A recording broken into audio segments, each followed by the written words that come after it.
Passato, presente e futuro a confronto. Una grande passione, due storie diverse. Cosa hanno in comune? Il nome, Carlos, ed anche il cognome, Sainz. Il 7 giugno Sparco ha lanciato un'intera video intervista condotta da Mark Norris, Race Operation Director di McLaren, come un discorso informale ed amichevole con i due Sainz, riguardante le loro esperienze, lo sport e la vita privata. Passando attraverso l'era dei rally degli anni 90, la Dakar, la Formula 1, i Sainz si alternano parlando delle differenze, delle sfide e delle esperienze anche riguardo al supporto tecnico e all'ambiente delle squadre. Good afternoon, gentlemen. It's great to have you along with us this afternoon. Two racing legends really in front of me today. When it comes to you, Senior, if I may, first and foremost, and just talk about earlier on when you really were in rallying when history changed and many great drivers drove alongside you, Oriol, Kankkunen, Biasion, McRae, just to name a few. But what can you tell us about that era of rallying? Well, I've been so lucky to live the old days of rallying when everything was possible. It was free to practice, free to recce. You can do many times as you want with the recce car, exactly the same than the rally car.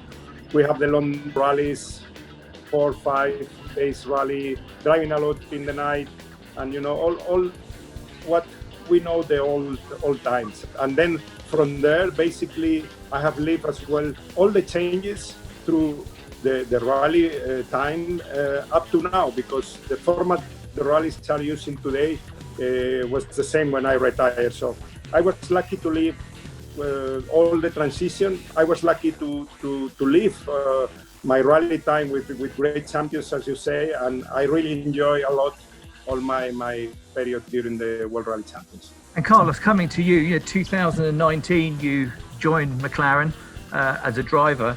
And again, we've had so many great names in McLaren, such as Senna, Lauda, Hakkinen, and Hamilton. And just what does it mean to you to be part of this team now? Well, for me, it was a very good step in my career, quite a big jump in terms of being part of such a historical team, second most successful team in Formula One, and that made me incredibly proud. It was quite a tough ask, especially because I was replacing a guy called Fernando Alonso, so for me it was quite a big responsibility going into this job. But as soon as I entered the factory, as soon as I entered the headquarters and met all the people, I realized that I was feeling at home immediately. And we achieved a lot of success in 2019, probably my best year in my career in Formula One.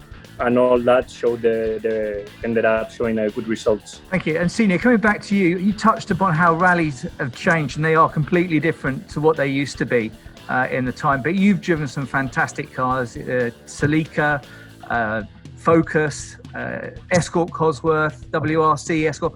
What was your favourite car during that time? And is there any one particular moment in that time that really still sticks in your mind? I think you need to put the car in his time. And obviously I have great cars. I cannot forget the Toyota Celica, which I won the 2 championships.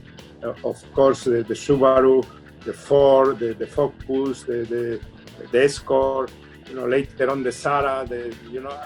I have been driving for many manufacturers, and I really enjoy my time with very talented people, great engineers, great mechanics, which all of them helped me a lot to learn and to be better. And I really enjoy all my time with America. Which was your toughest teammate? I have fantastic teammates, very strong, like Juha Kankkunen, like Didi Oriol.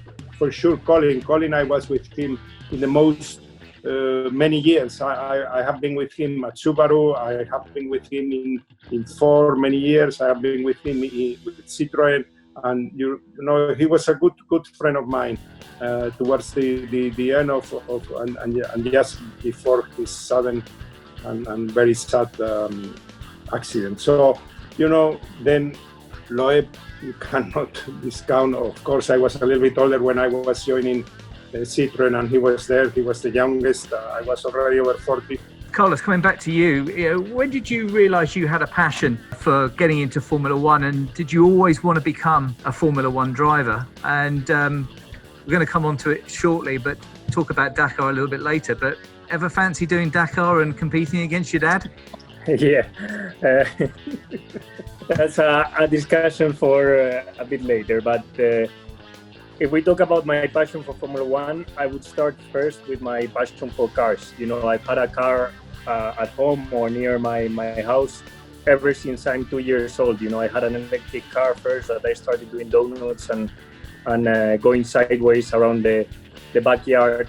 And I started go-karting in the indoor go-karts of my dad, the Carlos Sainz Center, back in when I was 5 years old. Then all of a sudden I went in 2005 to the Spanish Grand Prix, and there is where I fell in love with Formula One properly, and at that point, ever since, my target was to become a Formula One driver. And the Dakar. Yes, the Dakar question. Fancy giving that a go? I will give it a go, but probably by the time I give it a go, my dad will be over 70 years old. And I hope for the health of my mom and the whole family and himself, that he's still not racing at 70 years of age. So against him, never write off a racing driver. Never write off a racing driver. Now, let's go back to the Dakar. Senior, you've won the Dakar 3 times now, so an amazing achievement, and congratulations on that. But tell us a little bit about the characteristics of that race, because it's not just like a normal rally. And tell us about the car and some of the specifications and what the approach you have to do to take on the Dakar.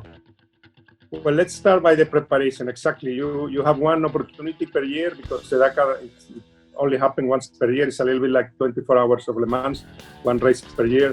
And there you prepare yourself from one year to another. So basically, you do quite a lot of testing. Apart from that, you have to respect quite a lot the race in terms of preparing yourself carefully, physically. So let's say from September, I really intensify all the physical preparation. You need to respect that.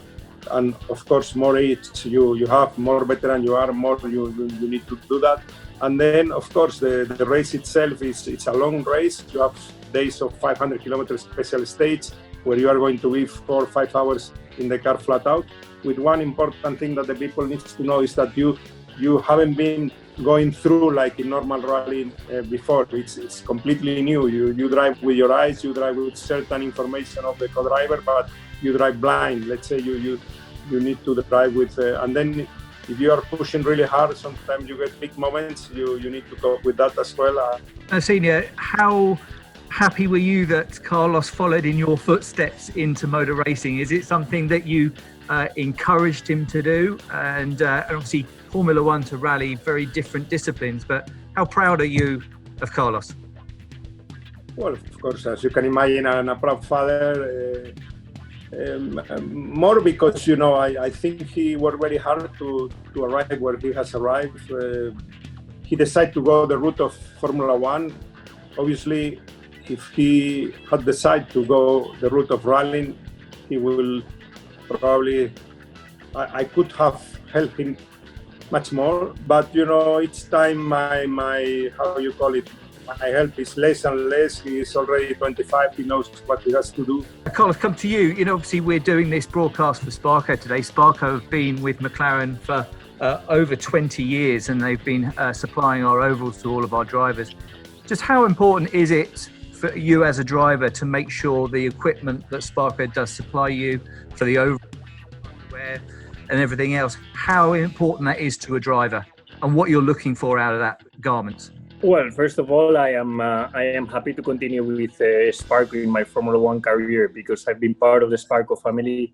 I think since I'm 10 years old, I've been wearing Sparco gloves, Sparco rib protectors in karting, and now that I am part in Formula One, I'm still wearing Sparco. So for me, it's been a relationship of more than 15 years, and in Formula One, they are doing a very good job. They are giving us drivers the comfort and the availability to adapt their material to the modern needs, which is as light but as comfortable as possible. That's the target always in Formula One.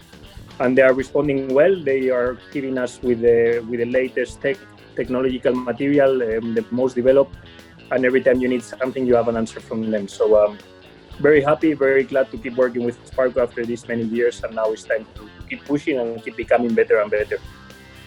And just so people can understand that we're going to watch this, we've got rally cars and we've got Formula One cars. Just tell, in layman's terms, the biggest differences between those two different racing disciplines, whether it be technology, materials used, seats, etc. Just how different a Formula One car that you drive to a rally car that your dad would be driving. I don't know. I think first of all we need to start by the conditions. You know, a Formula One driver drives in a circuit where he perfectly knows the corner once he goes into qualifying and the race, exactly which gear he's going to use, which line he's going to take, and it's all about precision and how good you are at exploiting that car to the absolute limit and try to extract the last tenth of a second. My opinion is that rally driving is the same, but with a bit more improvisation, with a bit more feeling, with a bit more, obviously with the pace notes, but at the same time with having to improvise a lot more. And I don't know, I have here to my right the guy that can explain it better. No, for sure, everybody's looking for the last tenth. Doesn't matter if you're in a circuit or in rally, you know. And driving a rally car probably on gravel and gives you the impression that the car slides a lot and all that, but you are really taking the last centimeter of the track and going as smooth as possible. Of course, driving on tarmac have a lot of similarities to circuit racing. And of course, the Dakar is completely different discipline. But, you know, I think we can say that we are driving probably the completely opposite and biggest difference between two competition cars in the world, a Formula One car and a rally ride car. But the philosophy is the same. Thank you for that. Now I'm going to ask you the final question. It's the same question for both of you. So, Senior, you've had a very long relationship with Sparco. So I'm going to ask you in one word, what would you leave us with about Sparco in one word? Quality and passion. And Carlos, for you? History. And can I say another word? Go on then. History and development.